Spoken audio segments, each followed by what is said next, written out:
ஓம் ஸ்ரீ மகாபெரியவா திருவடிகள் சரணம். உங்களோட குலதெய்வ சாபம் நீங்கிறதுக்கு இந்த ரூபாய் நாணயத்தை மட்டும் நீங்கள் வீட்டு வாசலில் கட்டி விட்டுருங்க. ஒரு கஷ்டம் வருகின்ற போது மட்டும்தான் பெரும்பாலானோர் தெய்வத்துடன் வருகின்றனர். அதிலும் குறிப்பாக தங்களோட குழந்தைகளுக்கு கல்வி, வேலை, திருமணம் போன்றவை அமையாத பட்சத்தில் மட்டுமே அவர்களுக்கு அவங்களோட குலதெய்வம் பற்றிய நினைவு வருதுங்க. குலதெய்வத்திற்கு இதற்கு முன் தாங்கள் வேண்டியபடி நேர்த்திக்கடன் முறையாக செய்யாத காரணத்தினால தற்போது பல துன்பங்களை அனுபவிக்கிறார்கள். வேறு தெய்வங்களை நீங்கள் வணங்கினாலும் குலதெய்வம் வழியாக மட்டுமே அனைத்தும் கிடைக்குங்க. குலதெய்வ சாபத்திற்கும் பித்ரு சாபத்திற்கும் ஒருபோதும் ஆளாகக்கூடாதுங்க. குலதெய்வத்தின் அருளும் பித்ருக்களோட ஆசையும் கிடைக்காவிட்டால் நம்ம எந்த ஒரு நல்ல காரியமும் செய்ய முடியாது. குலதெய்வம் சாபம் தீர என்ன பரிகாரம் செய்யணுங்கிறத பற்றி இதில் பார்க்கலாங்க. எந்த தெய்வத்தை வழிபட்டாலும் முதல்ல பிள்ளையாரை வழிபட்டு விட்டு தாங்க அடுத்தடுத்த தெய்வங்களை நம்ம வழிபடுவோம். அப்படி தாங்க எந்த தெய்வத்தை வணங்குவதாக இருந்தாலும் முதல்ல நம்ம அனைவருமே வழிபட வேண்டியது குலதெய்வத்தை தாங்க அப்படின்னு சொல்லிட்டு சொல்கிறாங்கங்க. குலதெய்வத்தை தினமும் வணங்க வேண்டும். குலதெய்வ கோவிலுக்கு மாதத்திற்கு ஒரு முறையேனும் சென்று நம்ம தரிசிக்கணுங்க. அமாவாசை, பௌர்ணமி முதலான நாட்களில் மறக்காமல் குலதெய்வ வழிபாடு நம்ம செய்யணுங்க. இந்த பரிகாரத்தை செவ்வாய்க்கிழமையில தாங்க செய்யணும். அதனால் திங்கட்கிழமையே வீடு முழுவதையும் சுத்தம் செஞ்சுருங்க. செவ்வாய்க்கிழமை காலையில் வாசல் தெளித்து கோலம் போட்டு மஞ்சள் தண்ணீர் நீங்கள் தெளிக்கணுங்க.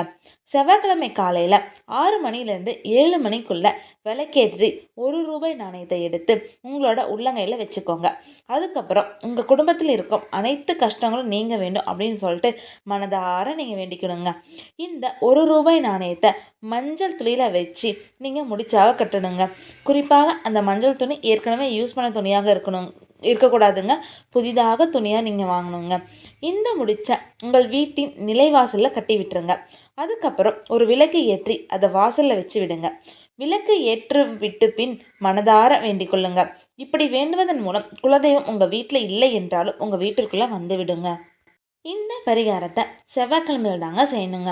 அதுவும் 48 வாரங்கள் நீங்கள் தொடர்ந்து செய்யணுங்க. இந்த மாதிரி நம்ம விளக்கேற்றி வழிபடும் பொழுது குலதெய்வம் குத்தம் இருந்தாலும் அது நீங்கி குலதெய்வம் நம்ம வீட்டுக்குள்ளே வந்து விடுங்க. அது மட்டும் இல்லாமல் நீங்கள் சந்திக்கக்கூடிய அனைத்து பிரச்சனைகளிலிருந்தும் விடுபட முடியுங்க.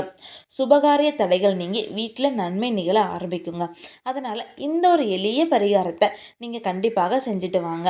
இதை செய்கிறதுக்கு அதிக அளவு பணம்லாம் தேவைப்படாதுங்க. மிகவும் குறைந்த அளவு பணமே தேவைப்படுங்க. என்ன பண்ண போகிறீங்க, ஒரு ரூபாய் நாணயம் எடுக்க போகிறீங்க. அதுக்கப்புறம் அந்த மஞ்சள் கலர் துணி, சின்னதாக ஒரு துணி வாங்க போகிறீங்க, அவ்வளோதாங்க.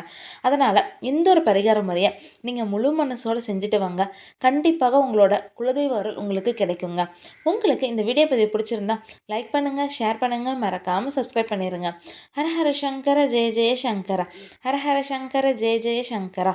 ஓம் ஸ்ரீ மகாபெரியவா திருவடிகள் சரணம். அனைவருக்கும் நன்றி.